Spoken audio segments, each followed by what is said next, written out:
Assalamualaikum warahmatullahi wabarakatuh. Diceritakan sebuah kisah di dalam kitab I'anatul Talibin, karya Abu Bakar bin Muhammad Syatta ad-Dimyati. Kisah sahabat yang membuat Rasulullah SAW meneteskan air mata mulianya. Beliau adalah Abu Dujannah radhiyallahu anhu, sahabat Nabi dari kabilah Khazraj. Beliau syahid dalam perang Yamamah ketika memerangi nabi palsu Musailamah al-Kadzdzab. Selain dikenal pemberani di medan perang, Abu Dujannah juga seorang yang sangat menjaga diri dan keluarganya dari perkara haram. Suatu hari, usai sholat subuh berjamaah bersama Rasulullah SAW, Abu Dujannah selalu terburu-buru pulang tanpa mengikuti doa ba'da sholat yang dipanjatkan Rasulullah SAW. Melihat gelagat ini, Rasulullah mencoba meminta penjelasan kepada Abu Dujannah. Mengapa setiap kali kamu terburu-buru pulang dari jamaah subuh? Apakah engkau tidak memiliki permintaan kepada Allah sehingga tidak pernah menungguku selesai berdoa? Ada apa? Abu Dujannah pun menjawab, "Begini ya Rasulullah," kata Abu Dujannah mulai menjelaskan. "Rumah kami berdampingan persis dengan rumah seorang laki-laki. Di atas pekarangan rumah milik tetangga kami ini terdapat satu pohon kurma menjulang. Dahannya menjuntai ke rumah kami. Setiap kali ada angin bertiup di malam hari, kurma-kurma tetanggaku itu berjatuhan, mendarat di rumah kami. Ya Rasulullah, kami keluarga orang yang tak berpunya. Anakku sering kelaparan, kurang makan. Saat anak-anak kami bangun, apapun yang didapat, mereka akan makan. Oleh karena itu, setelah selesai sholat, kami bergegas segera pulang sebelum anak-anak kami terbangun dari tidurnya. Kami kumpulkan kurma-kurma milik tetangga kami yang berceceran di rumah, lalu kami kembalikan kepada pemiliknya. Suatu hari, kami agak terlambat pulang. Ada anakku yang sudah terlanjur makan kurma hasil temuan itu. Mata kepala saya sendiri menyaksikan, tampak ia sedang mengunyah kurma basah di dalam mulutnya. Ia habis memungut kurma yang telah jatuh di rumah kami semalam. Mengetahui hal itu, lalu jari-jari tangan kami masukkan ke mulut anakku. Kami keluarkan apapun yang ada di sana. Kami katakan, 'Nak, janganlah kau permalukan ayahmu ini di akhirat kelak.' Anakku menangis. Kedua pasang kelopak matanya mengalirkan air mata karena sangat kelaparan. Wahai Rasulullah, kami katakan kembali kepada anakku itu, hingga nyawamu lepas pun, aku tidak akan rela meninggalkan harta haram di dalam perutmu. Seluruh isi perut yang haram itu akan aku keluarkan dan akan aku kembalikan bersama kurma-kurma yang lain kepada pemiliknya yang berhak." Mendengar itu, mata Rasulullah SAW berkaca-kaca. Butiran air mata agungnya mengalir begitu deras. Kemudian baginda Rasulullah mencoba mencari tahu siapa sebenarnya pemilik pohon kurma yang dimaksud Abu Dujannah.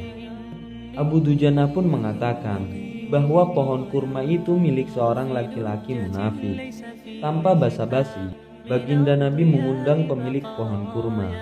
Rasulullah lalu mengatakan, "Bisakah tidak jika aku meminta kamu menjual pohon kurma yang kamu miliki itu? Aku akan membelinya dengan 10 kali lipat dari pohon kurma itu sendiri." Pohonnya terbuat dari batu zamrud berwarna biru, disirami dengan emas merah, tangkainya dari mutiara putih. Di situ tersedia bidadari yang cantik jelita sesuai dengan hitungan buah kurma yang ada. Kata Rasulullah mencoba menawarkan. Laki-laki munafik ini lantas menjawab dengan tegas, "Saya tidak pernah berdagang dengan memakai sistem jatuh tempo. Saya tidak mau menjual apapun kecuali dengan uang kontan dan tidak pakai janji kapan-kapan." Tiba-tiba sahabat setia Abu Bakar As-Siddiq radhiyallahu anhu datang, lantas berkata, "Ya sudah, aku beli dengan 10 kali lipat dari tumbuhan kurma milik si fulan. Salah satu yang jenisnya tidak ada di kota ini, tentu lebih bagus." Si munafik pun kegirangan sembari berujar, "Ya sudah, aku jual." Abu Bakar pun menyahut, "Baiklah, aku beli."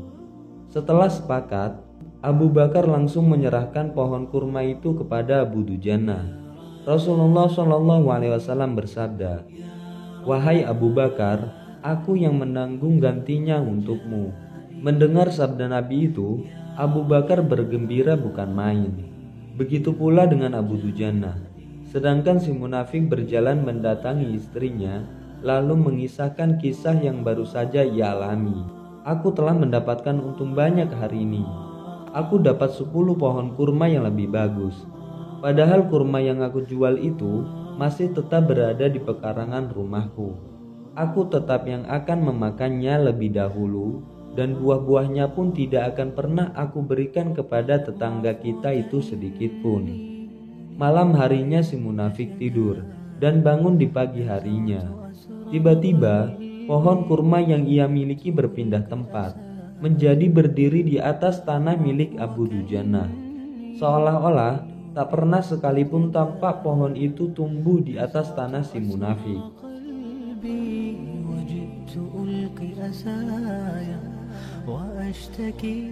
Demikianlah kisah sahabat dan pohon kurma yang membuat Rasulullah SAW menangis. Hikmah yang dapat kita petik dari kisah ini adalah sesulit apapun hidup, seberat apapun itu, seseorang tidak boleh mengambil sesuatu yang bukan miliknya, karena setiap kebaikan akan dibalas kebaikan. Begitu pula sebaliknya, sebagaimana yang telah disebutkan di dalam Al-Quran, surat Al-Zalzalah, ayat 7 sampai dengan 8. "Faman ya'mal mithqala dzarratin khairan yarah, wa man ya'mal mithqala dzarratin syarran yarah." Barang siapa yang berbuat kebaikan sebesar biji dzarrah, niscaya dia akan melihat balasannya. Dan barang siapa yang berbuat kejahatan sebesar biji dzarrah, niscaya dia akan melihat balasannya pula. Quran Surat Al-Zalzalah ayat 7 sampai dengan 8. Adapun panen daripada kebaikan itu bukanlah sekarang, tapi di akhirat kelak, karena dunia ini adalah daruz zar'i atau tempat bercocok tanam, bukan darul hasad, yaitu tempat memanen. Mudah-mudahan kisah ini bermanfaat. Wallahu a'lam bishawab. Wassalamualaikum warahmatullahi wabarakatuh.